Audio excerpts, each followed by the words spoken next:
下雨的夜晚，所有的声音都会变软，脚步声、说话声，连心跳都会慢一点。今晚没有下雨，但我给你讲一个带水声的故事。You stand at the edge of the year itself, before it has been cut into months, before anyone gave names to the turning of the light.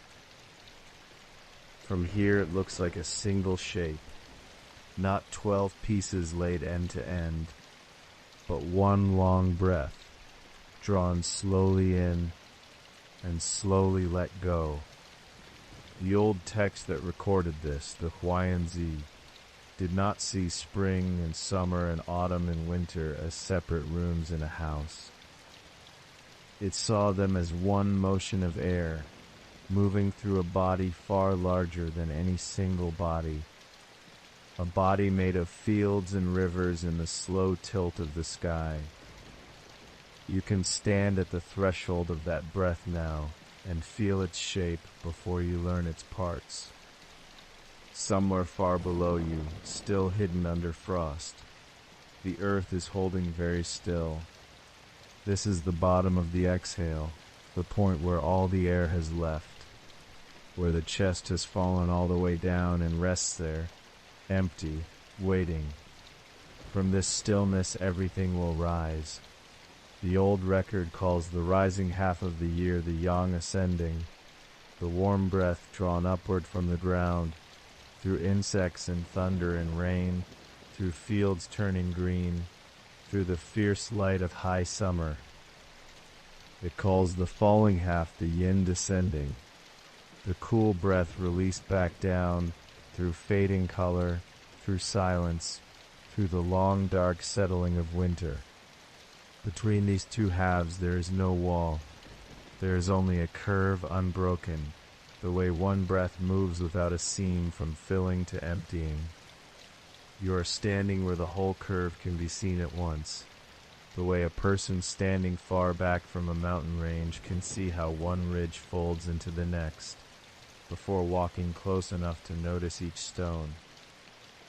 From here, spring begins as the smallest movement, insects turning under the soil, not yet visible, but beginning. Thunder answers, low and distant, somewhere beneath the horizon. The land opens, and green moves across it the way warmth moves across skin.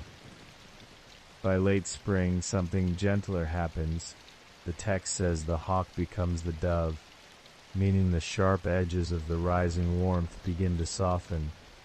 The fierce quickening of new yang, rounding itself into something calmer, more full.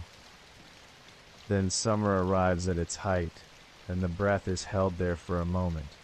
Fireflies lifting out of decaying grass in the heavy heat of the longest days, small points of light rising from stillness as if even rot can give off brightness when the season is warm enough to ask it.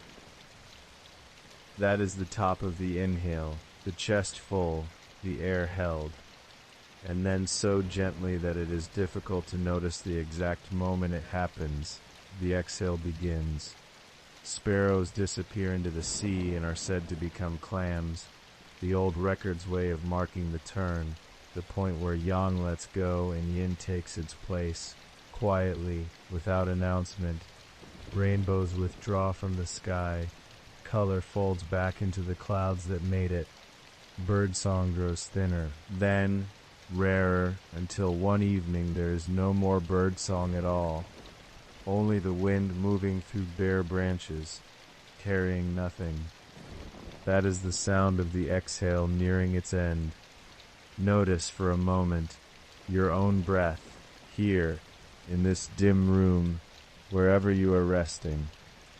Notice how it rises without effort, and how it falls without effort, and how there is no gap where you had to decide to keep breathing. The year moves the same way. Nothing in this old record holds the seasons apart by force. They simply follow one long curve, the way your breath follows itself, in and then out, and then in again. The record was called Shiza Shun, the chapter on aligning with the seasons, and its writers were not describing weather so much as describing a rhythm that moves through everything. The way blood moves through a body, the way light moves across the wall of a room as the sun crosses overhead. 12 months were named, but the writers understood and wanted whoever read the text afterward to understand that the 12 names were only markers along a single continuous motion. A finger pointing at a river does not divide the river into 12 rivers. It only shows you where to look. You are standing at the edge of that whole cycle now, the way someone might stand at the edge of a great hall before walking its length, station by station, room by room. Ahead of you, the road curves forward into early spring, where insects will stir first, so faintly that only the ground itself seems to notice. Beyond that, thunder. Beyond that, the hawk turning gentle. Beyond that, the held light of summer, and fireflies rising out of stillness. And beyond that, though it feels distant from where you stand now, the sparrows will vanish into the sea, the rainbows will withdraw, the birds will fall silent one by one, until only great cold remains, and the breath has gone all the way out.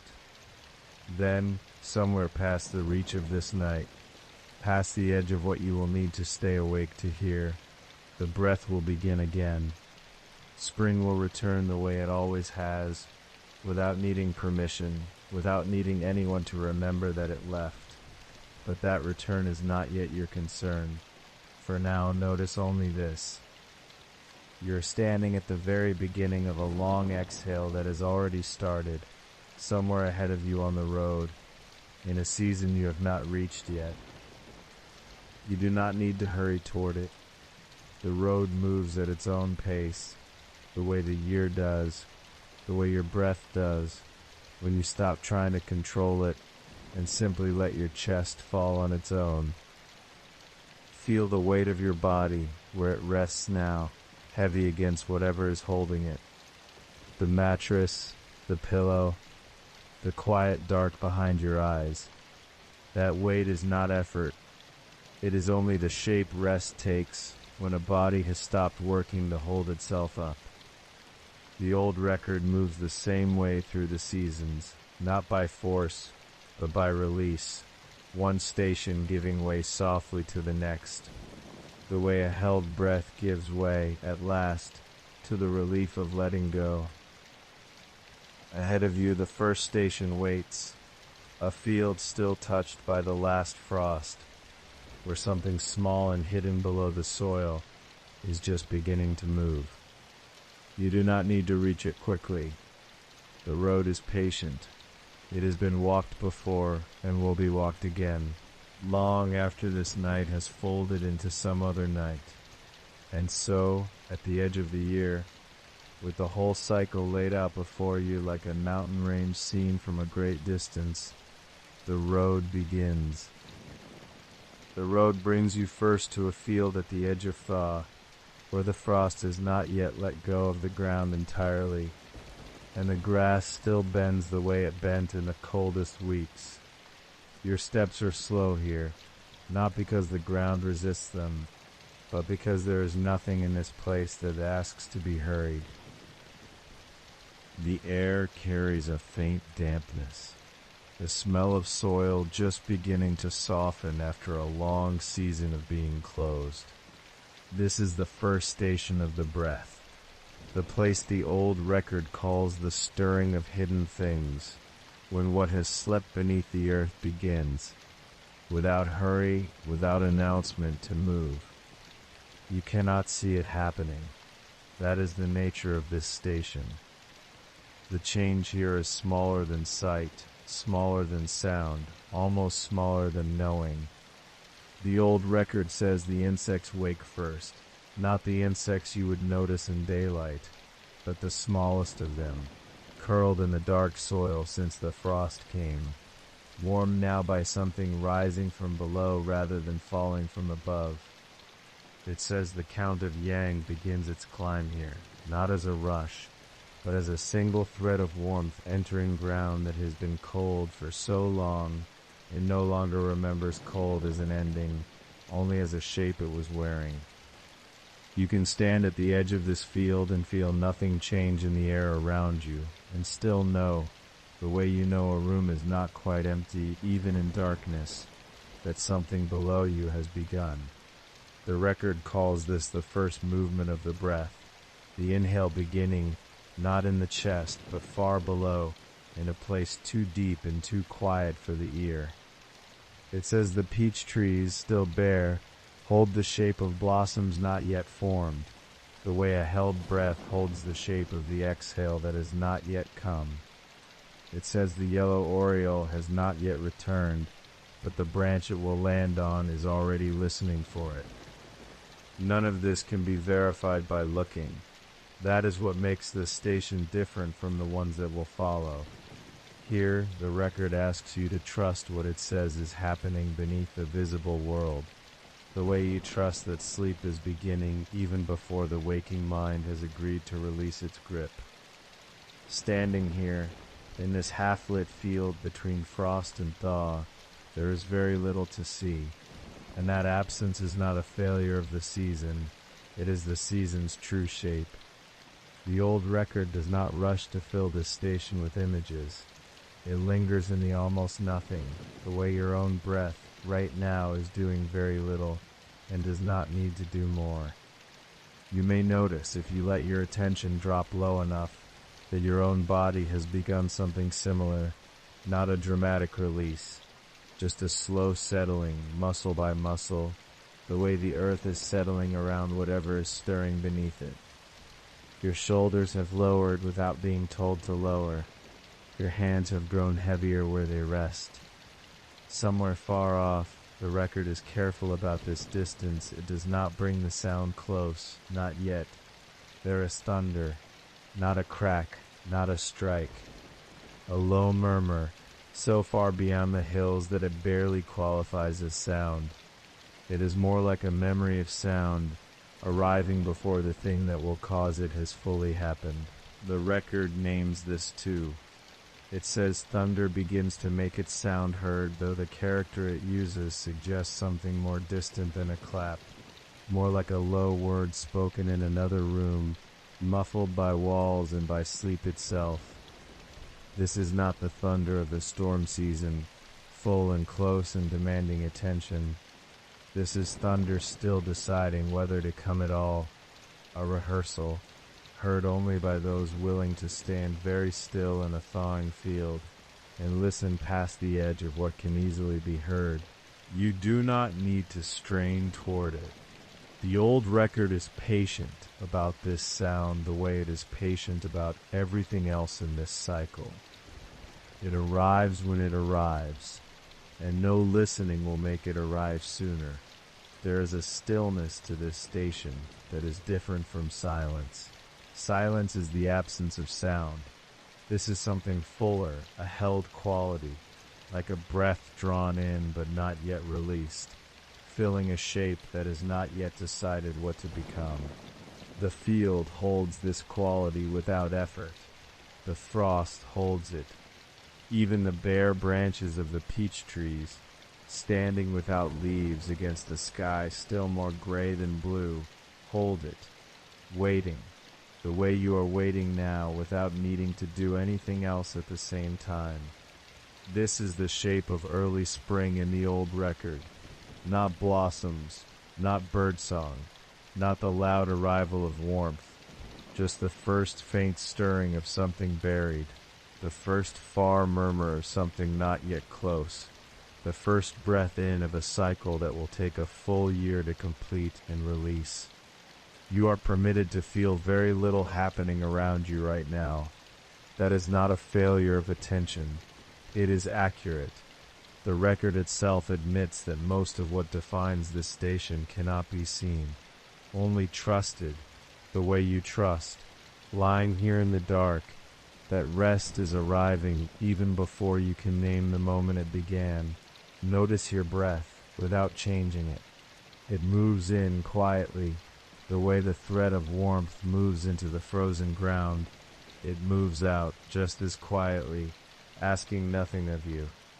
Your body has been doing this on its own, station after station, the whole time you have been listening, and it will continue doing this long after your attention has wandered elsewhere, long after sleep has taken you somewhere the road cannot follow.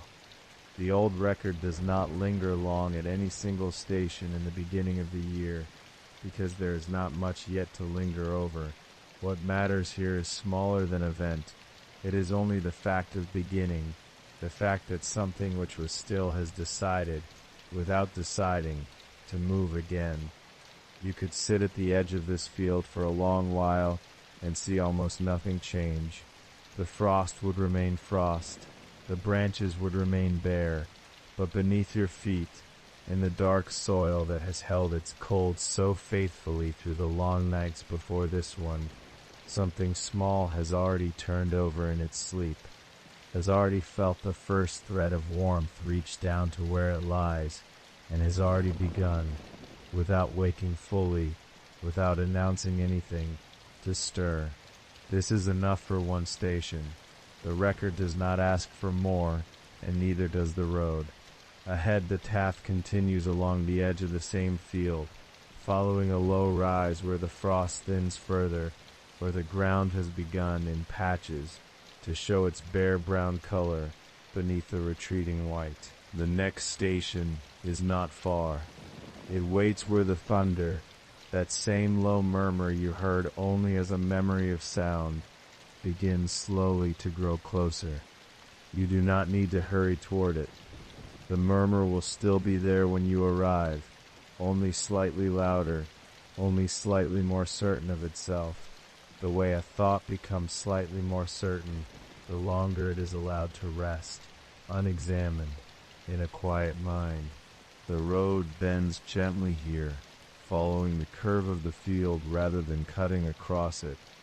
This is how the whole cycle moves, never in straight lines, never by force, but in long, unhurried curves that return eventually to where they began. Behind you, the field where the first stirring began grows smaller, though it does not disappear. It remains part of the year, folded into everything that comes after. The way the first breath drawn into sleep remains part of every breath that follows it through the night. You carry it forward without needing to remember it clearly. The soil remembers for you. The record remembers for you. All that is asked of you here is to keep walking, slowly, toward the place where the thunder is beginning, very faintly, to speak. The road ahead is softer now, the earth loosened by days of gathering warmth, and your steps sink very slightly with each one, as though the ground itself has begun to breathe alongside you. Somewhere past the tree line, low and distant, a sound moves through the air that is not quite wind and not quite silence. It is thunder, though it does not yet announce itself as thunder. It arrives first as a pressure behind the ribs, a faint tightening in the sky before any sound reaches the ear. You come to a wide field where the grass has grown taller than it was at the first station, and the air smells faintly of rain that has not yet fallen. This is the second station of the breath, where the old record says, Lene Fasham, thunder then makes its voice heard. The text is brief, as these records often are, but the stillness around the words carries more than the words themselves.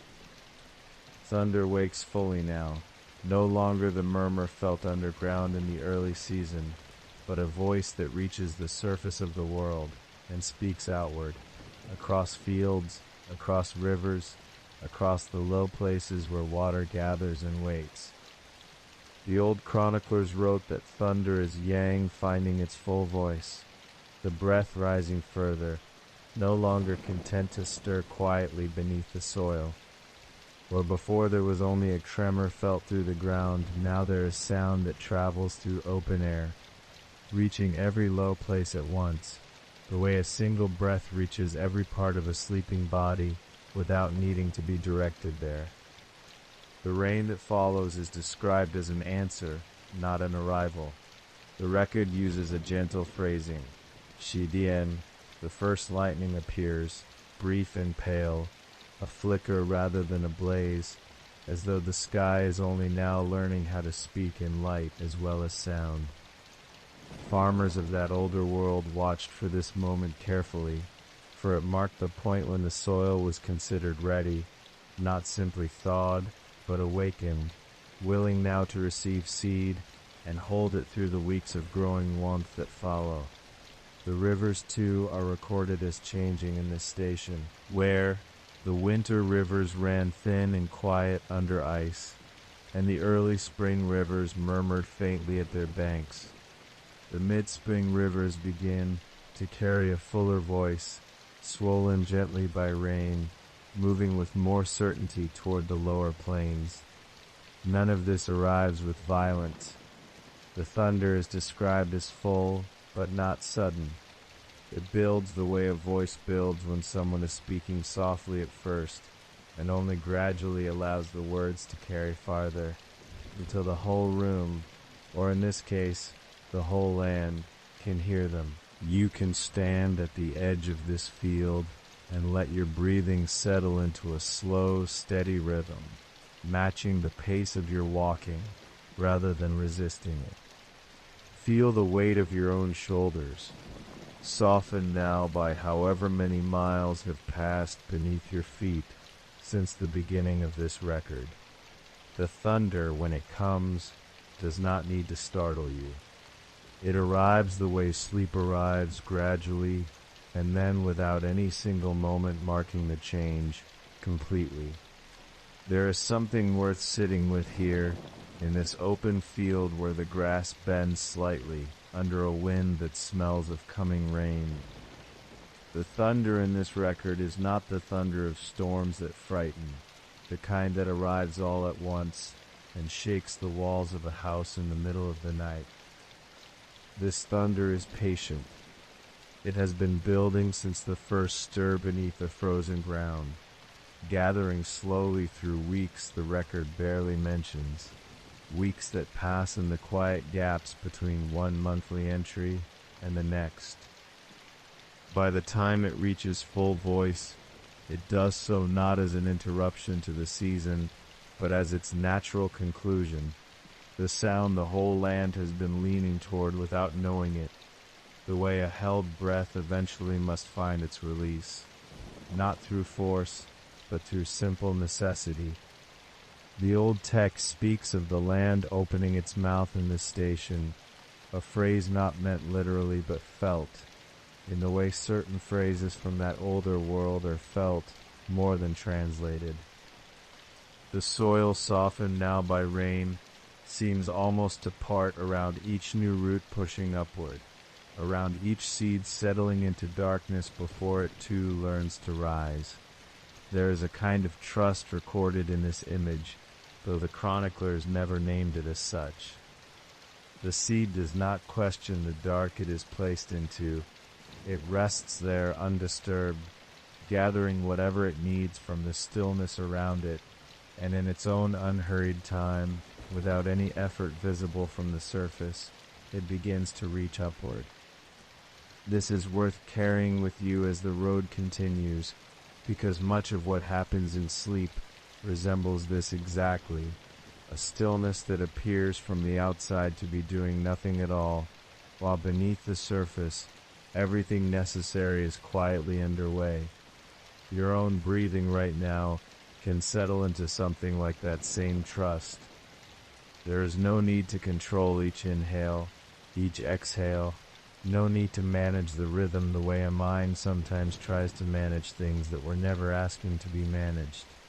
The breath already knows its own pace, the same way the season already knows how to move from stillness into thunder without any instruction, any calendar, any voice telling it when to begin.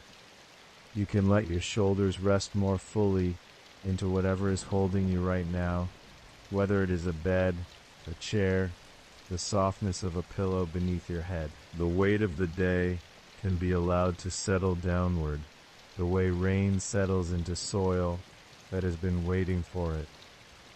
The record does not linger long on this station, and so neither will the road. But before moving on, it is worth noting one more detail preserved in these old fragments. The sound of thunder in this particular month was associated not with fear but with music, with a low instrument played somewhere far off, its notes too distant to make out clearly. The chroniclers wrote that certain birds were said to dance faintly at the sound, not from alarm but from something closer to recognition, as though the thunder were simply another voice in a conversation that had been going on since before any of them were born, a conversation the whole living world was quietly part of. You do not need to understand every word of that conversation to feel its rhythm settling into you now. The path ahead curves gently along the edge of the swollen river, the water moving with more confidence than it did at the first station, though still unhurried, still following the low places the land has always offered it, without needing to search for them. Reeds along the bank lean slightly in the wind, and somewhere beneath the surface of the water, small creatures that spent the winter motionless are beginning, very slowly, to stir again, the way the insects stirred in the soil at the very beginning of this breath. Everything at this station is answering something else. The rain answers the thunder, the soil answers the rain, the river answers the softened ground upstream, the small creatures answer the warming water around them. Nothing acts alone in this record.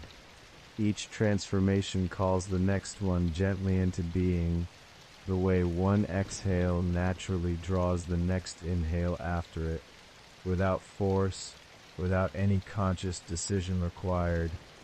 You are simply here to notice this pattern as it moves past you, to let the sound of distant thunder settle into the same part of you that recognizes, without needing to be told, the sound of your own breath moving quietly in the dark.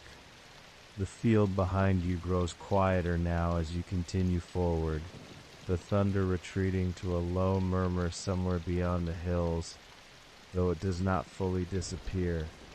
It remains, the way the first stirring beneath the frozen soil remained, folded now into the larger record of this rising breath, present even where it cannot be clearly heard.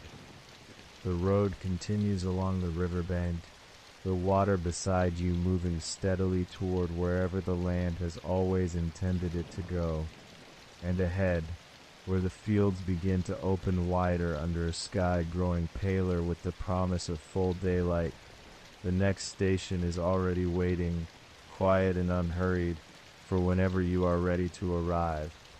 The riverbank narrows here, and the road bends with it, following the water past low willows that have only just begun to soften with new green. You walk without hurry. The air along this stretch feels different, heavier with pollen and warmth, as though the land itself has exhaled its first full breath of the season. Somewhere above the willows, a shape moves. It cuts across the pale sky in a single hard line, wings angled sharp, the outline unmistakable even at a distance. This is the hawk, the bird the old record names among the fiercest of spring's early creatures, the hunter who rides the thinning cold on wings built for speed and for taking. You have passed hawks before on this road, though you may not have noticed them, half seen against the gray edges of the sky in the season's first harder weeks. Now the fields open fully around you, grass rising green and unbroken toward a horizon softened by haze, and here the road slows, as if the land itself wants you to stay a while and watch what happens next. The old text records this station simply, the way it records all the others. A plain observation set beside the count of days, offered without explanation, the way the deepest truths are often offered. It says that in this part of spring, the hawk becomes a dove. Not that the hawk vanishes and a dove appears in its place, as though one bird replaced another in the same patch of sky. The record is more careful than that, more patient. It says the hawk becomes the dove, that the same fierce shape, wings built for the hunt, softens somewhere inside itself, until what remains is a gentler creature, round-bodied, quiet-voiced, content to walk along low branches instead of falling from great heights towards smaller lives below. You may watch for a long while and see nothing that confirms this happening. That is part of what the record is telling you. The transformation the old catalog describes does not occur in a single visible moment, the way a stone might visibly fall or a cloud might visibly part. It occurs the way most turning points occur, beneath the surface of what can be observed, in the same quiet register as the frost that thinned overnight without anyone watching, or the yang that has been rising through the earth since the year's first breath began. The dove, when it appears, does not look like a hawk that has been softened. It looks simply like a dove, a bird already whole in its gentleness, already complete in its quiet weight and its low folding call. And this, the old record suggests without quite saying so, is the nature of every true transformation in the yearly cycle. What comes after does not carry visible scars of what it once was. It arrives whole, as if it had always been what it now is, even though something else stood in exactly that place only days before. Notice for a moment the weight of your own body resting wherever it rests now, the slow rise and fall of your chest beneath whatever covers you. The breath moving through you at this moment is doing something similar, becoming something slightly different than it was a few moments ago, softer, slower, though you could not point to the exact instant the change occurred. You do not need to find that instant. It is enough to notice that it has already begun happening, quietly, the way all deep changes happen, without asking your permission and without needing your attention in order to continue. The fields around you hold something of this same quality now, the light falling more evenly across the grass than it did during the early stir of the insects, or even during the full voice of the thunder that spoke a while back down this same road. There is less urgency in this part of spring. The yang continues rising. It has not stopped. It will not stop until it reaches its own high point somewhere ahead. But here, in this particular stretch of the journey, the rising has begun to soften at its edges.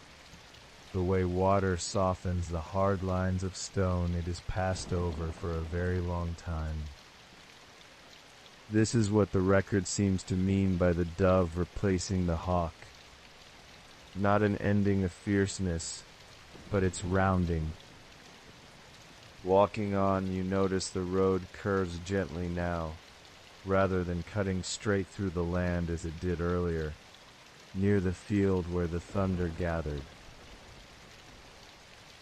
The curve follows the contour of a low hill, grass-covered, unremarkable except for the way the light settles across it, gold beginning to enter the pale color of the sky as the hour shifts toward late afternoon, though in this timeless walk through the year's single breath, hour and season blur into each other freely, one folding into the next, the way water folds into itself where a river bends.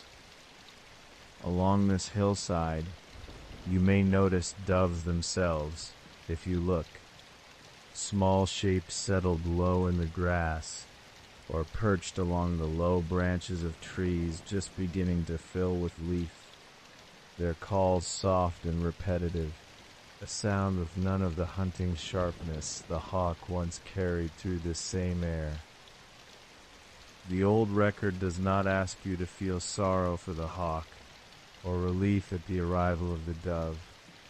It simply notes the change, one entry among many others in the long catalog of the year, filed beside the insects waking, the thunder speaking, the rain answering, each transformation recorded with the same plain, unhurried attention, as though the compiler of this ancient list understood that no single change in the yearly breath deserves more weight than any other. Each is simply part of the same rising, the same falling, the same continuous cycle repeating itself across time beyond counting. You continue along the hillside road, the grass brushing softly against your legs, warm now with early sun, cool still in the low places where shadow lingers beneath the taller stalks. Somewhere ahead, the land begins to slope gently downward toward what looks like a wider valley, green and open, though you cannot yet see all the way to its far edge. This is where the road wants to take you next, though there is no urgency in the invitation. The station holding the dove and the hillside will remain here, patient, whether you linger a while longer or continue onward now. Sitting for a moment at the hill's crest, if you choose to, you might notice how the fierceness that carried you through the earlier parts of this walk, the insects breaking through frozen ground, the thunder rolling loud across open fields, has itself begun to round at its edges, the way the hawk rounds into the dove. You do not need to hold on tightly to the sharper feelings of the walk's beginning. They have done their work already, waking you gently from the stillness where you started, drawing your attention forward through the rising half of this long breath. Now here at this softer station, you are permitted to let the sharpness go, the way the hawk lets go of its hunting shape, the way tension releases from a shoulder that has finally been allowed to rest. Feel, if only briefly, the places in your own body where something similar might be happening right now. A softening around the eyes, a loosening somewhere behind the ribs, the quiet settling of weight into whatever surface holds you. This softening is not a loss. It is simply the shape the yang takes as it nears its own high point, rounding itself the way all things round themselves as they approach their fullest expression. Gentleness arriving not as weakness, but as a kind of ripeness, a readiness for what comes next. The valley ahead waits with its own wide stillness, grass moving faintly in a warmth that has grown steadier since you first stepped onto this road at the edge of thawing ground. Somewhere within that valley, the record promises the breath will keep rising, gathering itself for the fullest heat of summer, though that station lies still a little further on, past this hillside, past the doves settled low in new leaves, past the quiet place where the hawk's old fierceness has folded itself gently into rest.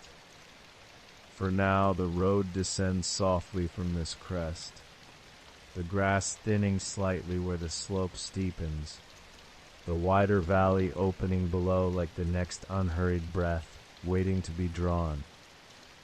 You do not need to hurry toward it.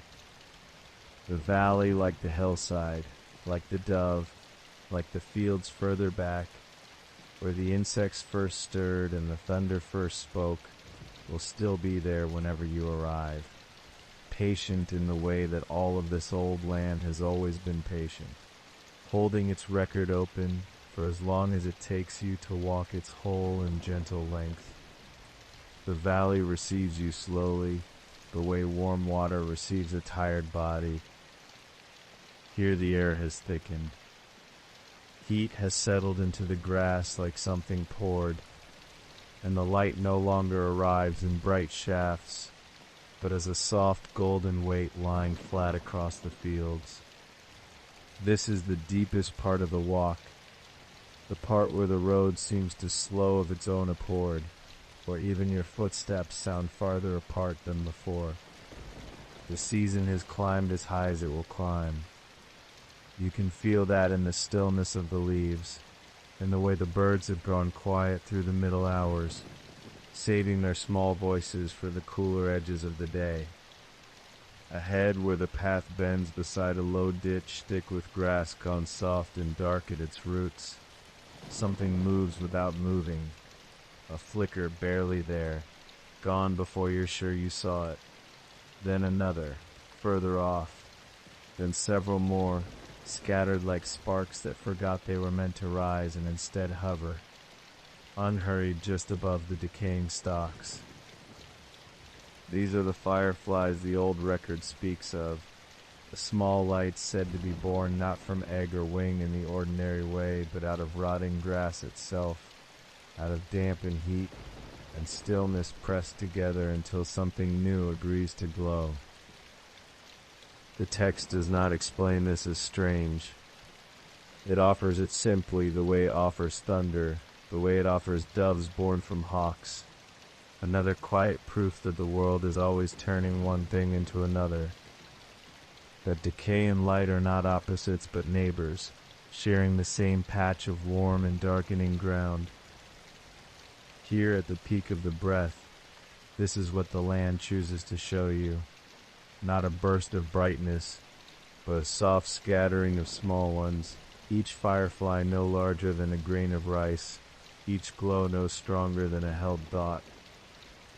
The record calls this the completion of the rising half of the year, the inhale reaching the very top of its arc, yang gathered as fully as it will ever gather. Every slow river, every heavy-leaved tree, standing still in air too warm to stir them. And yet notice how gentle the fullness feels. It does not announce itself the way spring's first thunder did. It does not arrive with the sudden softening that turned hawk into dove. High summer, it seems, expresses its greatest strength through near stillness. Heat so complete that even insects, even grass, even decay itself is quietly finishing its work, folding one shape into another beneath the surface of ordinary sight. The fireflies rise a little higher now, drifting above the ditch grass in slow, uneven loops, small enough that watching them requires no effort at all, only patience. Only your eyes resting where they choose to rest. Their light is not sharp. It comes and goes the way breath comes and goes, dimming just as it seems about to brighten, brightening just as it seems about to vanish. You notice, standing at the edge of this ditch, how your own breath has slowed to something close to their rhythm. In, and a small pause, and out, and a small pause again. No part of it hurried, no part of it forced. Your shoulders have lowered without your asking them to. The heaviness in your limbs is not tiredness exactly, but something closer to agreement. The body settling because the season itself has settled, because the whole valley seems to be holding one long, warm, unbroken pause. This is the moment the old record marks as the top of the inhale, the point where yang can rise no further, where the breath, having climbed through insect and thunder and dove, has nowhere left to go but to rest here briefly, suspended, before the long release begins. There is no urgency in this suspension. It resembles the pause after a full breath drawn slowly in, the small stillness before the chest begins, just as slowly, to fall. Sitting here, and it does feel like sitting, even if you are still walking, even if the road has not yet asked you to stop. You can sense how completeness does not need to be loud. Fireflies do not compete with the sun. They wait for the hour when brightness has thinned enough for their small lights to matter. And even then they do not blaze, only flicker, only breathe out their glow in unhurried pulses, as though even light needs to rest between its efforts. The old text does not linger long on this station either. It notes it the way it notes each transformation, plainly, without embellishment. Fireflies rising from rotting grass, the year's breath reaching its height, summer's fullness expressed not in violence, but in warmth thick enough to be touched. But something in the plainness makes it easier to hold. There is no drama here to keep you awake, no sharp turn requiring your attention. Only warmth, only small lights over damp grass, only the sense that whatever climbing this year has done, it has now finished climbing, and what comes next will be a slow, patient letting go. You feel this in your own chest as you stand at the ditch's edge. Notice the rise and fall of your breathing, how it no longer needs correcting, how it has found on its own the pace the valley has offered it. Notice how the muscles around your eyes have softened, how your jaw rests loose and heavy, how even the small effort of standing has begun to feel like something the ground is doing for you, rather than something you are doing yourself. The fireflies continue their unhurried drifting, small enough, slow enough, that watching them requires nothing from you at all. If your eyes want to close for a moment here, the valley will hold its place exactly as it is. The record insists on this, that fullness, once reached, does not vanish the instant attention turns away. The fireflies will keep rising from the grass whether you watch them or not. The heat will keep pressing down warm and even across the fields, whether your eyes are open or closed. This is, perhaps, the quiet lesson folded into this station of the year, that the peak of any breath is not a place to strain toward, but a place that arrives on its own, and having arrived, asks only to be witnessed gently, without grasping, before it begins, just as gently, to fade. You can feel the shift beginning even now, faint as a change in temperature you notice only after it has already happened.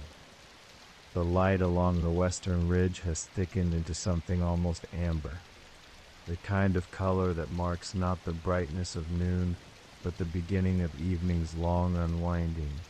The fireflies seem to sense it too, their small pulses growing slightly slower, slightly further apart, as though even they understand that the very top of summer's warmth is also, quietly, the first hint of its turning. The old record moves on from here without lingering, the way it always does, noting each transformation and passing gently to the next, trusting that what has been said once does not need repeating with urgency. And so the road continues, though it no longer feels like climbing.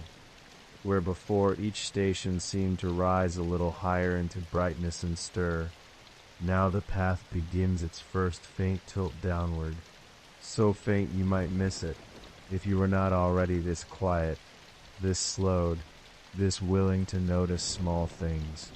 The grass along the ditch thins as you walk on, the fireflies falling behind you one by one, their small lights dimming into the deepening gold of early evening.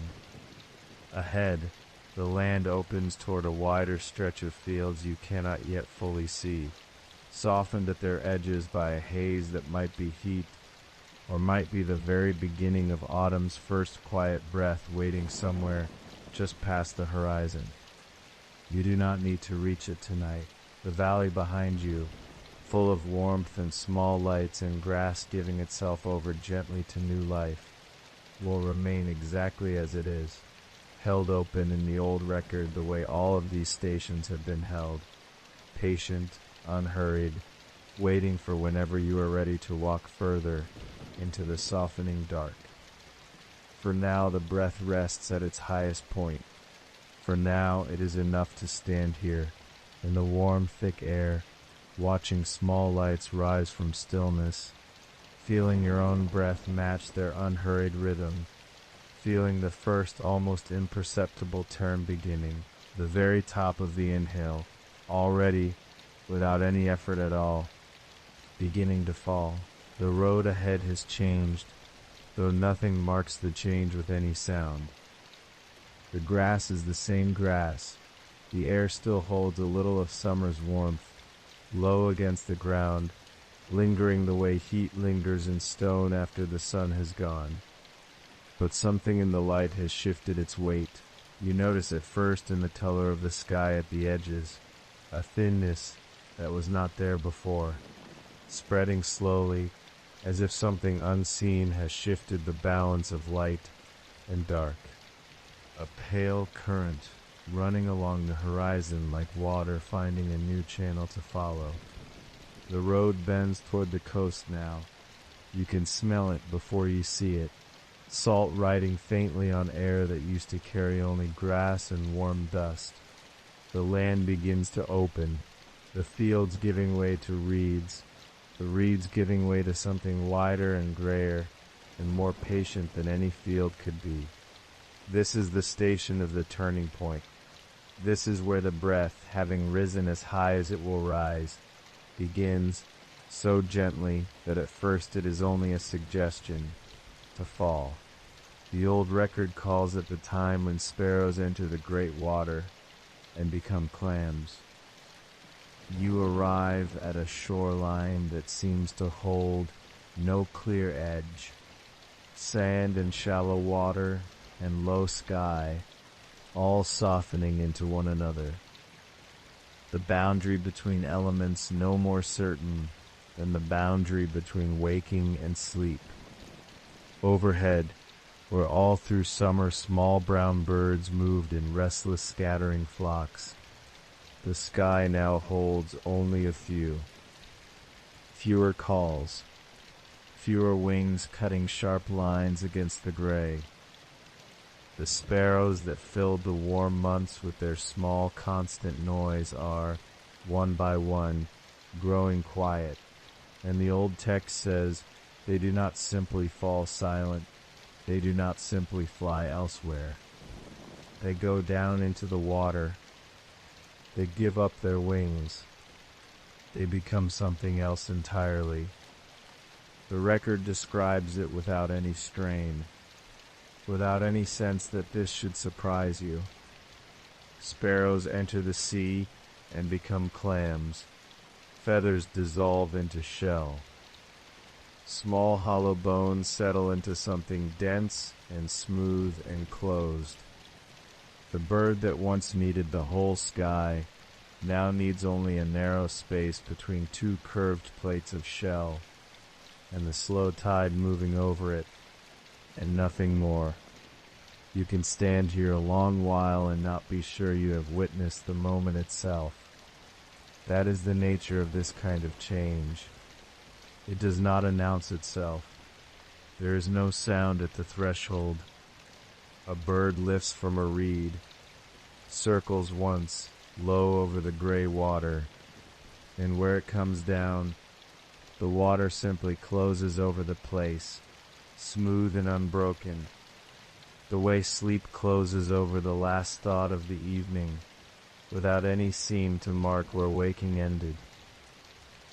The old record keeps this transformation among its most quiet entries, not fierce like thunder speaking, not soft in the way of new grass. This one is simply patient, a going under, a folding in, a letting go so complete that the bird does not resist becoming something with no wings at all. Notice, if you can, the weight of your own body right now, resting into whatever is holding you, the mattress, the cushion, the warm dark around you. Notice how your shoulders have already begun to settle a little lower than they were at the start of this journey, the way a bird settles onto water before it goes still. There is nothing you need to hold up right now, nothing you need to keep in flight. The shoreline stretches in both directions with no clear beginning, only reeds bending in a wind too soft to hear.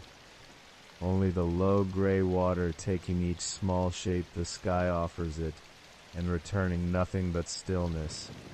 This is the first exhale, not a great releasing all at once, not a falling altogether, but one bird and then another, choosing the water instead of the sky, choosing the closed shell instead of the open wing, choosing rest instead of flight, quietly, without ceremony, the way the whole year eventually chooses rest, the way you will choose it too, without needing to announce the choice to anyone.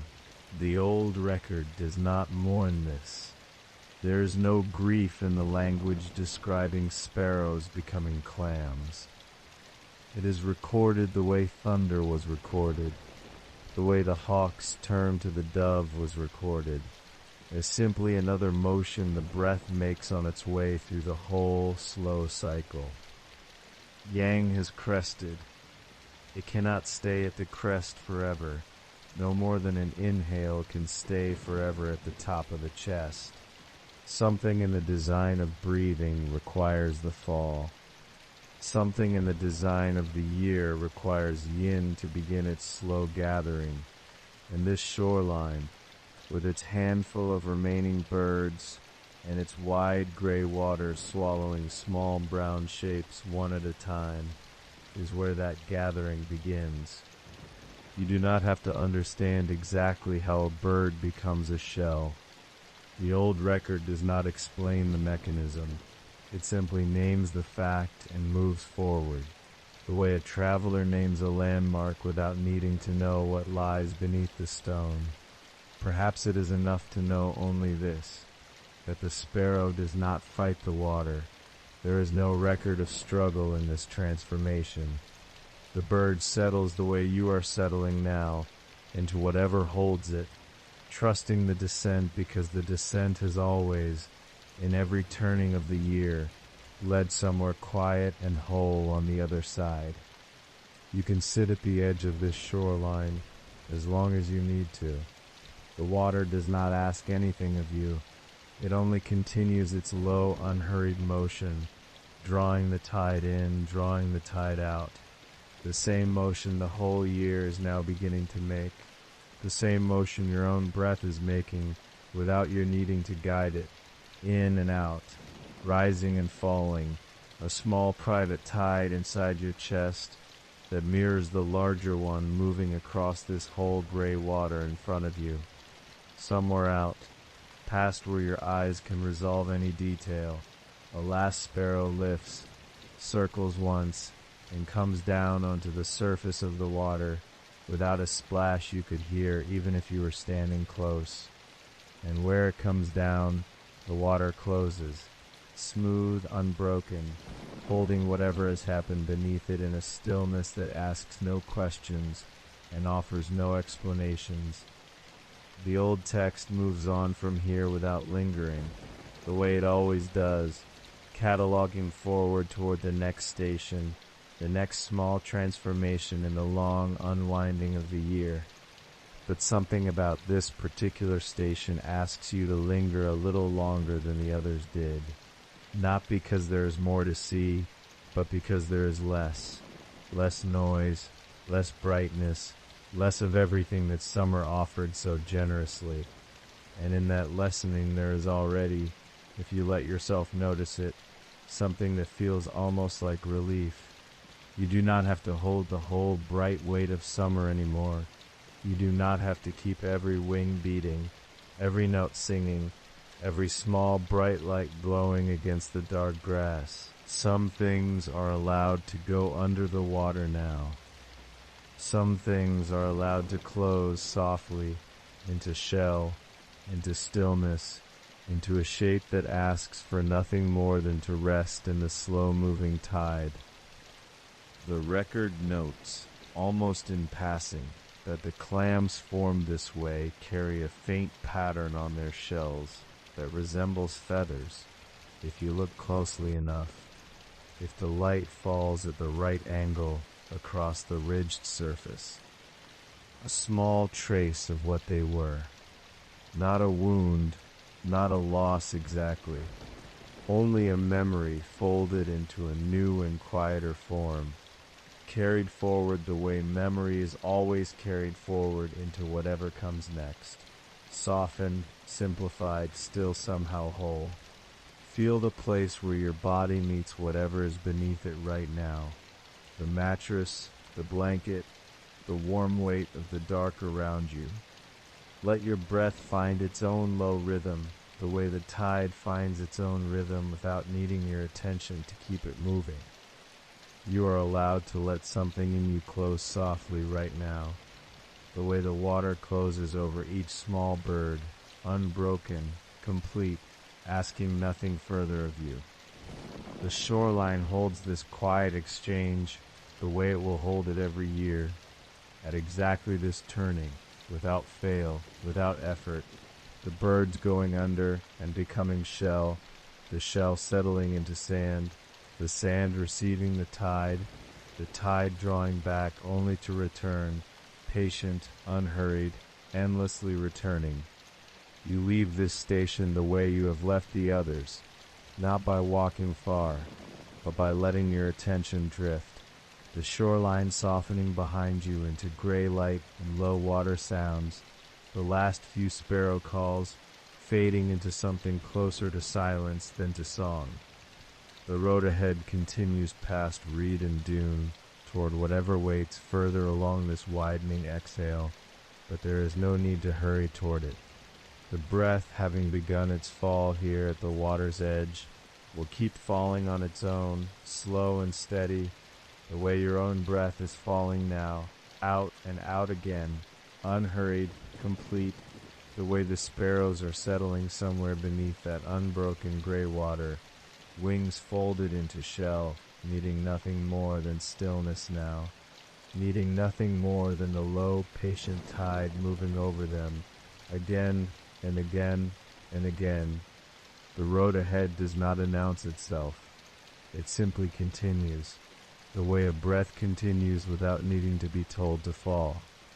You notice, somewhere past the reeds, that the light has changed again. It is thinner now, not weaker exactly, just further from itself, as though the sun has stepped back one pace and is watching from a greater distance. This is the hour when the rainbows begin to withdraw. You may remember them from earlier in the year, arcs of color bridging the wet sky after rain, bright enough to seem almost solid, almost close enough to touch. The old record kept them as a sign of the warmer months, a proof that yang and yin were meeting somewhere in the falling water, striking color between them like sparks between two stones. But now the meeting grows rare, but the color no longer answers it. The old text says simply that the rainbow hides, not that it disappears, not that it dies, only that it withdraws, folding back into whatever quiet place it comes from, the way a hand withdraws into a sleeve when the air turns cold. You walk on, and the sky above you is the color of a sky that has nothing to prove. Gray, mostly. A gray that holds within it, if you look long enough, threads of the colors that used to arc so boldly overhead. A hint of rose low in the west, a thin vein of pale gold behind the clouds, colors that have not vanished so much as gone inward, drawn down beneath the surface of the sky, the way blood draws inward from cold fingers, toward the warmer center of the body. This is what the old record means by yin deepening. Not darkness arriving all at once, but color retreating one shade at a time. The way a fire settles from bright flame into low coal, still warm, still present, only quieter now, only asking less of the eye. You come after a while to a wide field, where the mist sits low across the stubbled grass, and here the last of the visible color seems to gather before it goes. Late chrysanthemums, pale yellow and rust and a fading violet, stand in loose rows at the field's far edge, their petals slightly curled, as though they too are preparing to fold inward. The record names this the flowering that yin permits, not lush, not abundant, but stubborn, small, precise. A single color allowed to remain a little longer, a single voice permitted to finish its sentence before the room goes quiet. You stand at the edge of this field, and you let your eyes settle on nothing in particular. This is not a place that asks to be studied closely. It asks only to be noticed, briefly, the way you might notice a friend's hand as it lets go of yours, not clinging to the moment, only marking that it happened. The record is careful here, in this middle stretch of autumn, to note that the withdrawal is not sudden. Mid-autumn does not arrive as a door slamming shut. It arrives as a series of small foldings, the rainbow first, then the deeper greens fading from the hillside, then the birds thinning their calls to fewer and fewer notes, as if a great orchestra were setting down its instruments one at a time, softly, so as not to startle anyone in the hall. You feel your own breath continuing to fall, unhurried, the way it has been falling since the sparrows folded into shell and settled beneath the tide. There is no need to control it. It knows the shape of its own descent. Your shoulders have already softened without your telling them to. Your hands rest at your sides, heavy in the way that hands become heavy when there is nowhere they need to be.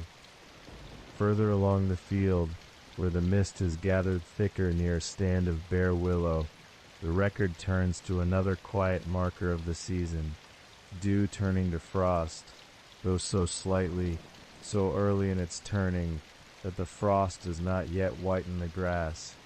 It only stiffens it, just barely, just enough that if you were to walk through it barefoot, you would feel a faint coolness where before there had only been damp. The old writers called this the frost that has not yet arrived, a strange, patient phrase, naming a thing by the shape of what it will soon become, rather than by what it is now. This, too, is part of the exhale, not a sudden frost that seizes the world, but a frost still gathering itself somewhere beneath the surface of things, the way sleep gathers beneath the surface of a tired body long before the eyes finally close. You may notice that your own eyelids have grown heavier since you began walking through this field, heavier in the unhurried way that frost gathers, unannounced, only felt once it has already begun. There is no reason to fight this weight. The road does not require your eyes to remain open in order to continue. It only requires that you keep breathing, out and further out, the way the season itself is breathing out around you, as though every sound in this lane has agreed to speak a little more softly than it did further back along the road. This is the hour when the old writers might have said the world is folding its hands, not resting yet, not fully, that comes later, further along this same breath, but preparing for rest, gathering its color and its voice inward, the way a person gathers a blanket a little closer, before the room grows properly cold. You feel that same gathering in your own chest. a slow settling behind the ribs, breath drawing itself into a smaller, quieter shape without your needing to ask it to. This is simply what the body does when the season around it turns inward. It does not need permission. It only needs time, and the road is giving you that, mile by slow mile, without hurry, without insistence. Ahead, past the mulberry lane, the light is beginning to fail in earnest. Not the failing of a stormy sky, but the failing of an afternoon that has decided, gently, to become evening. The record does not linger long on this station. It moves as the breath moves toward what comes next. Deeper cold, fewer birds, a stillness gathering itself more completely with each passing station along this widening exhale. You do not need to hurry toward it either. The rainbow has already gone where it needed to go, folded back into the gray fabric of the sky. The thunder is already fading toward its own long rest beneath the ground. The mulberry has already let its leaves go, one by one, without struggle, and the field of pale chrysanthemums is already dimming behind you into mist and early dark. All of it continues without your watching it.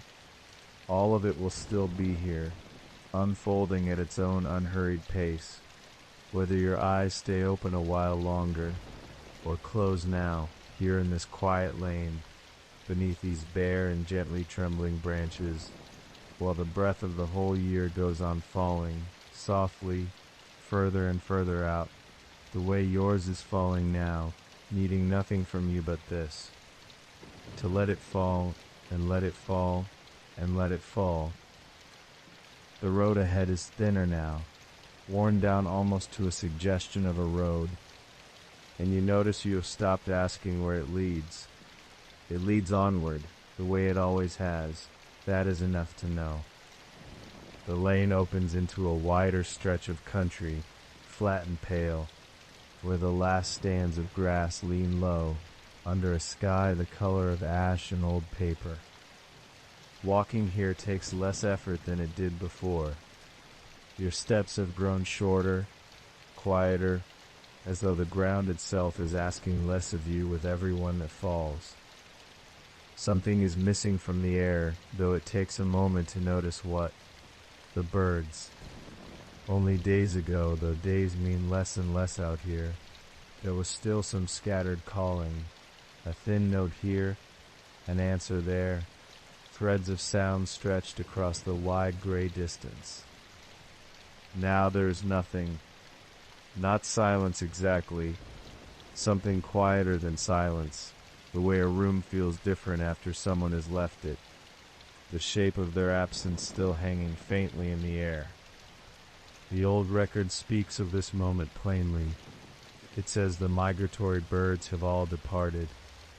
It says the small birds enter the great water and become clams, an echo of the sparrows you already passed, further back along this same falling road, their small brown bodies dissolving into shell and stillness beneath the waves. But this time the text adds something further. It says now even the last birds fall silent, not transformed, not departed to some other shore, simply quiet, as if the very impulse towards song has been folded away with everything else, tucked beneath the same dark blanket that has already taken the thunder, the rainbow, the fields of open color. You walk a while and there is no call from any branch, no rustle answering a rustle. Even the wind, when it moves through what remains of the grass, moves without much sound, as though it too has agreed to lower its voice. This is the sound of yin nearly complete. The old astronomers would have said it exactly that way, watching the same bare fields, feeling the same weight settle into the same wide, hushed distance. The breath of the year, which began so many stations back as a small stirring beneath warm soil, which rose through thunder and rain and the softening of hawks into doves, which crested once at the height of summer in a single held moment of fireflies drifting over dark grass. That breath has been falling now for a long time, and here, in this quiet, birdless country, it is very close to its lowest point, almost all the way out, almost nothing left to release. Notice how her own breath has slowed to match this pace, without your trying to make it happen. Notice how each exhale now takes a little longer than the one before it, spreading out, softening at its edges, the way mist spreads without hurry across a still field at dusk. You do not have to do anything with this noticing. It is simply true, the way the birdless sky is simply true, the way the cold gathering at the edges of the air is simply true. Things are settling. You are settling with them. The path bends here, following what was once the bank of the river, though the water has gone quiet too, moving so slowly now beneath a thin film of new ice that it hardly seems to move at all. A few brown reeds lean over the bank, bowed low, holding what looks like frost, though it is early yet for frost to fully arrive. The old record calls this the time when the ground begins to freeze, when the waters begin to harden, not all at once, not violently, but the way sleep itself arrives in increments too small to notice until suddenly they are complete. Small animals, the text says, withdraw and hide. The badger and the raccoon dog retreat into their burrows and stop coming out.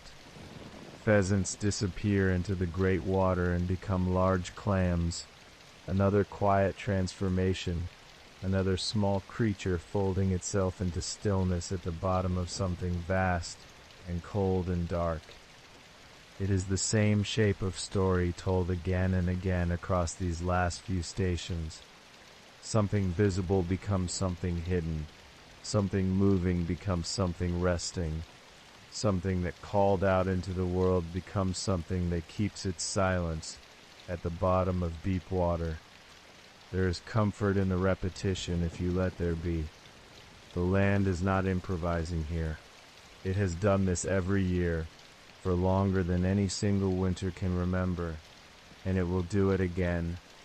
The specific bird, the specific frost, the specific bend in this particular river, those come and go, but the pattern beneath them does not.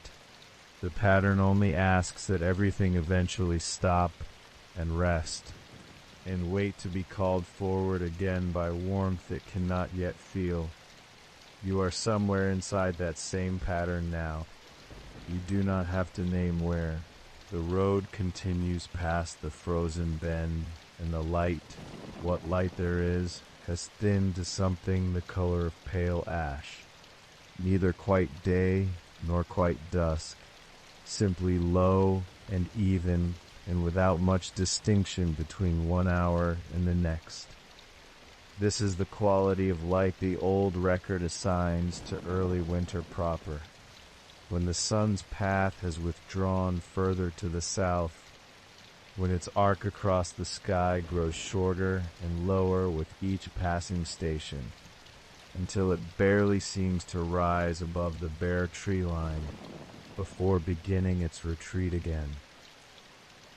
The record notes, in its quiet cataloging way, that pheasants also enter the great water at this time and likewise become clams, an image so close to the one already passed, so similar in shape and weight, that it hardly needs new words to hold it. The old compilers did not seem troubled by this repetition.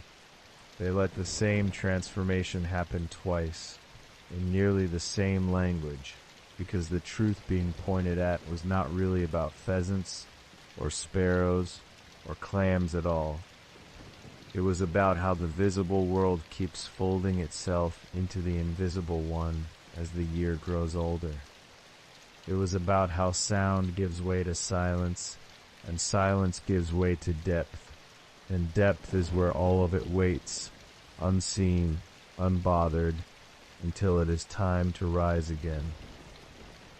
Notice the weight of your own body now, resting into whatever is holding it, the mattress, the cushion, the warm, still air around you.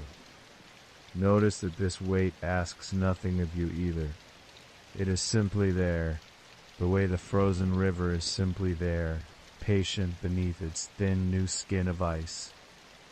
Let your shoulders soften into that weight a little further, the way the reeds along the bank have already softened, bowing low without complaint under whatever small cold has gathered on them.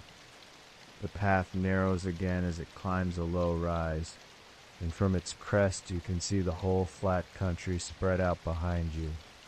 The frozen bend of river, the birdless fields, the pale sky pressing low over all of it like a lid settling gently onto a long, slow cooling pot.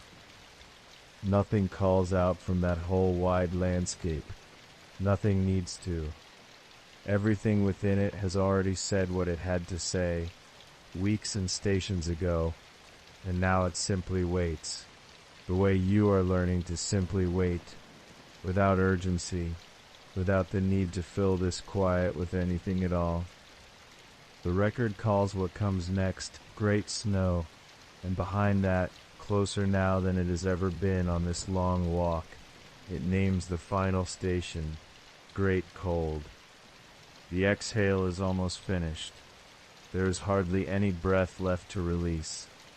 What remains feels less like breathing now, and more like the stillness that comes after a breath has already gone all the way out, that suspended, weightless pause before the body even remembers it will need to draw another one in. You do not need to draw one in yet. Not yet. What little you can still make out of it in this thinning light leads toward exactly that pause, toward the coldest, quietest station of the whole year, where even the memory of birdsong has gone still, where the frozen river holds its breath beneath the ice, and where the old record, too, seems to lower its voice almost to nothing, as if it also senses that the time for naming things is nearly over, and the time for simply resting among them has almost arrived. The road narrows now, though you can hardly tell where it goes. The light has left the sky entirely, or perhaps the sky has simply stopped needing light. Great cold is here. The old record calls this station by its plain name, and does not dress it in any softer words. Dahan, the greatest cold, the last hour of the year's long exhale, where the breath thins to something almost too small to notice, almost too small to need. The catalog that has walked beside you all this way, naming the thunder, naming the hawk, naming the rainbow as it folded itself back into the mist, grows quiet here. It does not stop. It only slows, the way a voice slows when the person speaking is close to sleep themselves. Where before there were words for each transformation, now there is mostly cold. Where before there were names, sparrow, clam, dove, hawk, now there is only the sensation of things without their names, the way a shape feels through a heavy blanket, present, but no longer needing to be described. The ground is frozen to a depth the old surveyors once tried to measure, walking out with long poles into the white fields, pressing down until the pole would go no farther. They wrote the depth down. They wrote down how the frost formed in patterns like ferns on the inside of the eye. They wrote down that the springs ran silent under their icy lids, and that no bird called from the bare trees. not even the small brown ones that had stayed all autumn out of some stubbornness the record never explained. But even the record here begins to lose interest in explaining. It simply says, cold. It simply says, still. It simply says rest has arrived at last, and there is nothing further to survey. You do not need to hold on to any of these words too tightly. They are only here to keep you gentle company as the images around you lose their edges. The mountain you crossed in the season of thunder, you remember it only as a shape now, gray and far, without the sound of the rain that once fell on it. The field where the fireflies rose from the rotting grass, you remember it only as a warmth, somewhere behind you, already fading, already becoming something closer to a feeling than a memory. This is what happens at the bottom of the breath. The details go first, then the shapes. Then even the shapes soften into something that has no edges at all, only weight, only temperature, only the sense of being somewhere dark and unhurried. Notice if you can how heavy your own limbs have become without your asking them to. Notice the slow drop of your shoulders, lower now than when this journey began, lower than they have been in a long while. This is not a place you are being led to. It is a place you are already moving toward, breath by breath, station by station, and it has been waiting for you the whole time. Patient the way frozen ground is patient, the way a held breath is patient just before it finally goes still. The old text says little else about this month. It says the ice thickens on the great rivers until a cart could cross where a boat once passed. It says the earth cracks in the deep cold, opening thin dark seams that no one tends to. It says the wild geese have gone, though it does not say where, only that they are gone, the way a sound is gone once it is finished sounding. And then the catalog, almost apologetically, admits that there is little left to name. The transformations have all completed themselves. The hawk has already become the dove. The dove said nothing further about becoming anything else. The sparrow has already gone under the sea and come back as a clam, closed and small and unbothered, resting on some cold, dark floor you will never see. The rainbow folded itself away chapters ago and has not been seen since, not even as a rumor of color at the edge of the clouds. Everything that was going to happen this year has already happened. What is left is only the falling away of it, the last exhale settling into the low places of the land, the way cold air settles into a valley at night. You are in that valley now. You do not have to do anything else to get here. You have already arrived, simply by listening this long, simply by letting each station pass without needing to hold on to it. The frozen river beneath you, beneath the road, though you can no longer clearly tell where the road is and where the riverbank begins, holds its breath the way you are holding yours, or rather, the way you are barely holding it at all. The breath grown so shallow and so slow that it hardly requires your attention anymore. This is great cold, not an ending, only the lowest point of a shape that will eventually begin to rise again, though not tonight and not for you to watch.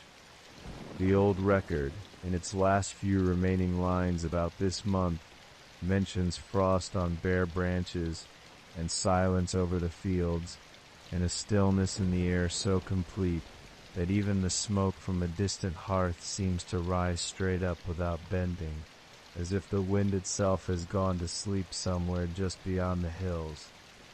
It mentions nothing more. There is nothing more at this hour that needs mentioning.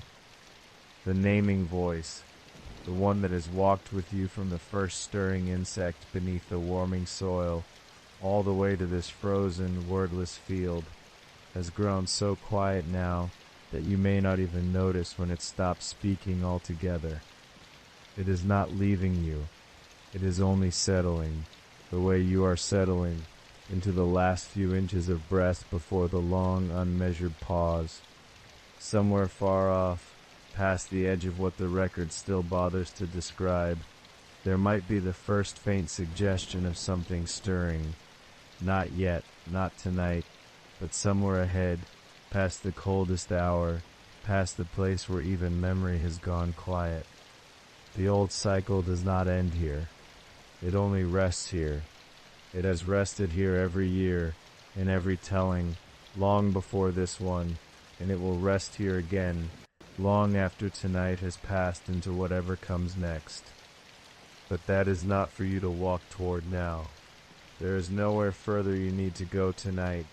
The road, thin and pale, and half lost under new frost, curves on ahead of you, into a dark you do not need to enter.